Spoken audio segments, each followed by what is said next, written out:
আসসালামু আলাইকুম। দর্শক সবাই ভালো আছেন? আল্লাহর রহমতে আমিও ভালো আছি। সোনা ভানু কিচেন থেকে সবাইকে স্বাগত। সোনা ভানু সেহেরিতে কী কী খাওয়া দাওয়া হবে, রান্না রেডি, আমরা দেখাবো।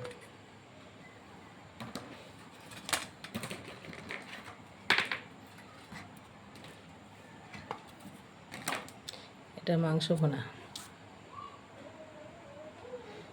এটা মেথির শাক আলু দিয়ে ভাজা, করলা আলুর ভাজা, কচুর শাক, ডিমের ঝোল, এটা দই, এটা মিষ্টি, এগুলো রুটি, হাঁড়িতে ভাত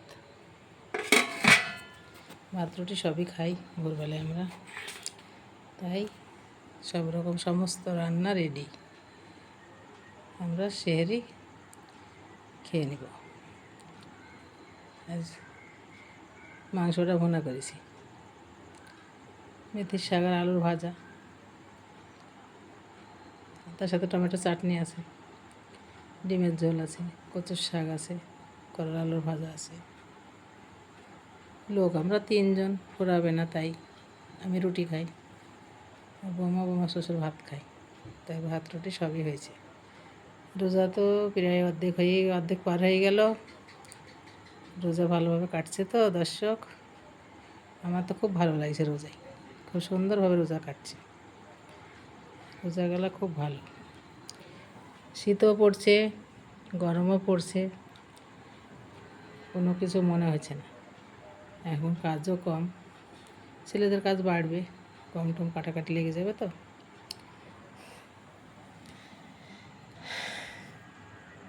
সুন্দরভাবে একটু একটু করে তরকারি দিয়ে ভাত খাওয়া যায়, জানেন তো। মেলা করে তরকারি একটা হলে ভাত খেয়ে শান্তি হয় না, রুটি করে শান্তি হয় না। এই জন্যে ছোট্টো ছোটো করে 5খানা তরকারি বানিয়েছি।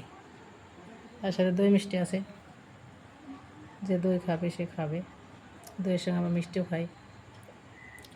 আর ভাত খাবে, আমি রুটি খাবো। সবাই মিলে আপনারা সেহরির খাওয়া দাওয়া সুস্থভাবে করে নিন, সবাই মিলে খাওয়া দাওয়া করেন, রোজাগুলো সুন্দরভাবে পালন করেন, রোজা নষ্ট করেন না। আমরা তো চিরদিন বেঁচে থাকবো না, না, এই পৃথিবী ছেড়ে চলে যেতে হবে, মরণেই সঠিক, সবাইকে মরতে হবে, সবাইকে যেতে হবে পৃথিবী ছেড়ে। তাই নামাজ রোজাই সঙ্গের সাথী, হাদিস কোরআন নামাজ রোজা এগুলোই মানতে হবে, জানতে হবে। আমরা সংসার নিয়ে ব্যস্ত আছি, সংসার তো পড়ে থাকবে, চলে যেতে হবে আমাদেরকে পৃথিবী ছেড়ে। আপনারা সবাই দেখেন, লাইক কমেন্ট শেয়ার করেন, নতুন হলে আমার চ্যানেলটাকে সাবস্ক্রাইব করেন। ভালো থাকেন, সুস্থ থাকেন, সুন্দর থাকেন। আর একটা কথা কি জানেন তো, রাত্রে রান্নাবান্না তো কারেন্টের আলো কোন দিকে অন্ধকার হয়, কোন দিকে আলো হয়, সেই জন্য আমি রান্নাটা আবার দেখাতে পারলাম না। রান্না করলে এসে রেডি করে আপনাদের দেখাচ্ছি। আল্লাহ হাফেজ।